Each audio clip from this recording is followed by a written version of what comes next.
If you have been avoiding oil painting because you are scared of inhaling toxic fumes, poisoning your family, or bringing dangerous products to your house, you're not alone.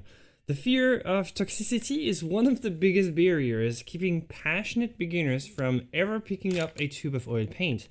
But behind the fear, there are actually a lot of misconceptions. And today we're going to completely demystify oil painting safety, separate real dangers from the myth, and look at how easy it is to paint with just a couple of good studio habits. And no, you don't need this kind of stuff, spoiler alert, a simple studio apron will do perfectly fine. Okay, let me remove that and I'll be on my way. Let's start with the single biggest misconception in the art world, the belief that oil paint is inherently toxic. If you squeeze a professional oil paint tube on your palette, you're looking at an incredibly simple product. It consists almost entirely of a natural, non-toxic drying oil. This one is linseed oil, and this is something very similar to the kind of oil that you have in your kitchen that you eat with your salad and cook with. The oil has zero fumes, and the pigment, there is oil and pigment. Oops, that's a lot, sorry. And the pigment can only pose a hazard to you if it enters your body. If you are grinding your own paint from raw, dry powder, then you would, in this case, need a respirator because breathing the dust might actually be dangerous. But this is more if you do that in large quantities, because once the pigment is wet inside the tube, it's very safe. It can't just go into your lungs and cause a problem. So unless you grind yourself or use powdered pigments in some way, there is no real risk. The real danger with certain pigments would be ingestion, and some old pigments, some historical pigments like original emerald green, which used to contain arsenic, or vermilion, which contained mercury, were indeed highly toxic. But fortunately, we have modern chemistry, and most of these pigments, the dangerous materials creating those pigments, have been replaced with completely safe synthetic alternatives. We do still use heavy metals like cadmium, cobalt, and occasionally lead that you find in flake white or Kremnitz white, although it's heavily restricted now, and titanium white does the job just fine. So these might cause metal poisoning if you ingest them, if you physically swallow them. So staying safe here is incredibly easy. You just have to follow basic studio hygiene. Never lick your brush to shape the point. That's a terrible habit. Never hold your brush handle, in your mouth while working. Like, keep your food and drinks far away from your painting station, and wash your hands thoroughly every time you take a break. I hope that this video will show you how oil painting can be done completely safely with just a few practical tips, and you can discover more useful oil painting tips and techniques in my courses and on my Patreon. You'll find all the links listed in the description below. Now let's talk about the real villain in the room. If the paint itself isn't releasing fumes, where does the classic chemical smell of an art studio come from? The real risk in traditional oil painting comes mostly from the solvents used to thin the paint and clean the brushes. And this is what most people fear. Solvents like turpentine or mineral spirits evaporate rapidly. And this is why we use them, by the way. It's not a problem that they evaporate rapidly. This is exactly why they are so useful if you understand how they work. But the problem with that, it's called VOCs, volatile organic compounds, is that they just evaporate into the air around you, and inhaling these VOCs in a closed room for hours can cause, headaches, nausea, dizziness, and long-term respiratory issues. Even the modern odorless mineral spirits, OMS, they still emit these harmful vapors. And because you can't actually smell them, it makes them, in fact, trickier to monitor. And some people actually prefer something with a very strong smell because it indicates to them that they need to renew the air in their studio. However, most solvents can be used very safely if you follow a simple threefold approach. The number one rule is to use as little solvent as possible.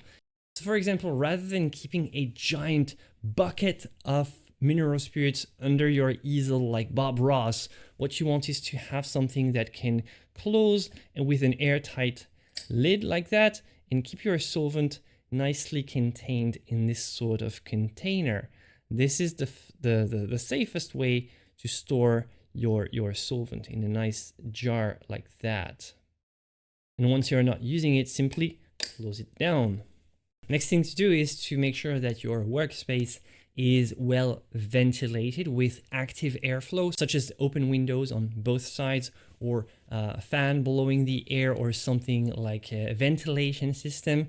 Keep in mind that even with excellent indoor ventilations, certain highly concentrated processes like varnishing are best done outdoors on a balcony or in a garage open, somewhere safer, not in your studio where you actually paint. Another often overlooked hazard is skin absorption.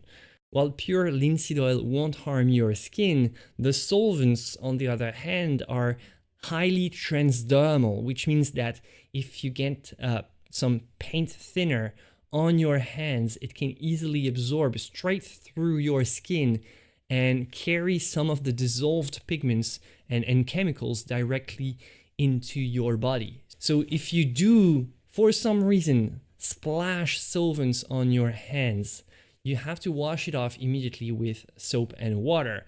And for messy tasks like scrubbing, washing brushes, or pulling out paint out of the paint tubes, get into the habit of wearing latex gloves, neutral gloves, or protective gloves in some way. They are going to be very useful. Every time I prepare my palette, I normally pick up my gloves so that I don't get paint on my hands all the time.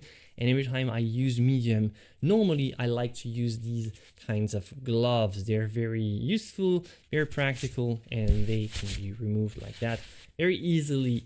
Additionally, you want to try to avoid holding your paint-soaked rags. Very often you want to, clean your brushes with some type of rag or paper towel. Well, you don't want to hold that in your hand as you're doing it.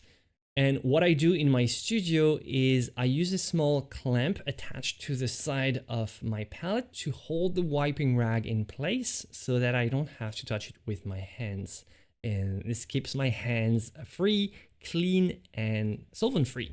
The next thing we have to do is a pretty rare one, but let's talk about it nonetheless. It's the combustion hazards.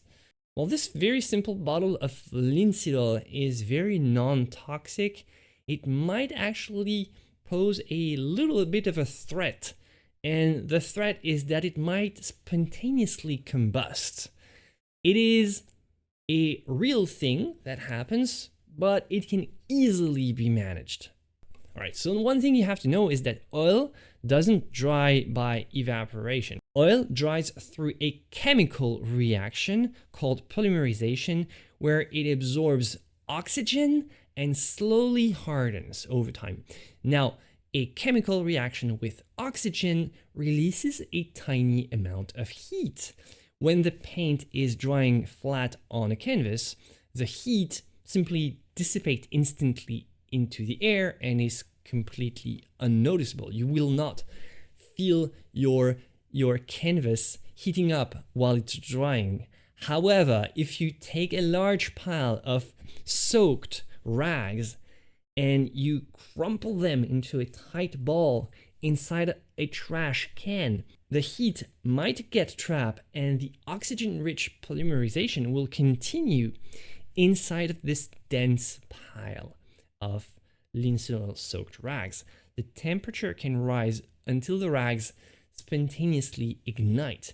Now, don't panic, because generally this happens when you use industrial quantities of linseed oil. Artists rarely use enough oil to cause this. Still, just as precaution, you should never leave your oily paper towels or rags crumpled in a heap. You should be careful when disposing of the rags.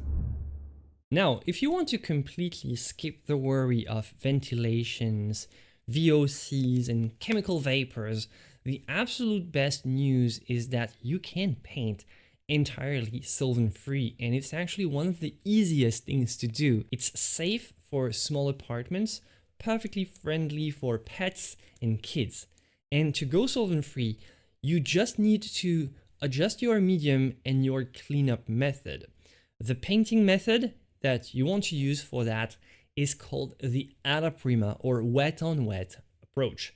You don't actually need solvent to thin your layers because you're not painting in layers. You paint straight out of the tube. You generally don't use medium, and if you use medium, it's just a tiny touch of a pure artist drawing oil like walnut oil, safflower oil, linseed oil, or maybe poppy seed oil, which was the oil used by the Impressionists. And that's it. This is the only thing you add to your paint to bring more fluidity if needed, but if you can get away with, you don't even use oil at all. You just paint with paint straight from the tube. Now, if you want faster drying times, you can use a modern solvent-free alkyd medium like this one. And for the cleanup, instead of using mineral spirits like people normally do, what you want to do is use safflower oil to clean the excess paint in your brushes. Simply wipe the excess out of your brushes with a rag, dip the bristles into a jar of safflower oil to loosen up, just squeeze with the rags one more time, and that's it. If you are planning to paint again the next day, you don't even need to wash your brushes. You can leave them resting with their bristles submerged in a shallow container of safflower oil, because it's a very slow drying oil.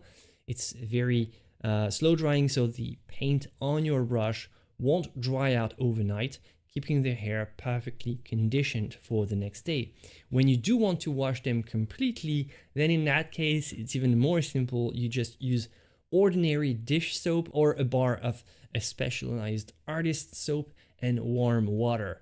And by removing solvents from your studio, you remove 95% of the actual dangers of oil painting. Plus, you get to learn a technique called the alla prima method, which is a beautiful, deeply satisfying method with oil paint, which is already a highly forgiving medium, super satisfying to paint with. So don't let these outdated myths keep you from enjoying painting with oils.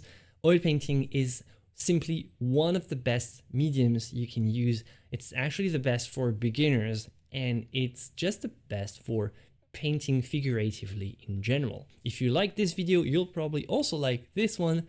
I'll see you next, my friends. And as always, joy and inspiration to you. Bye.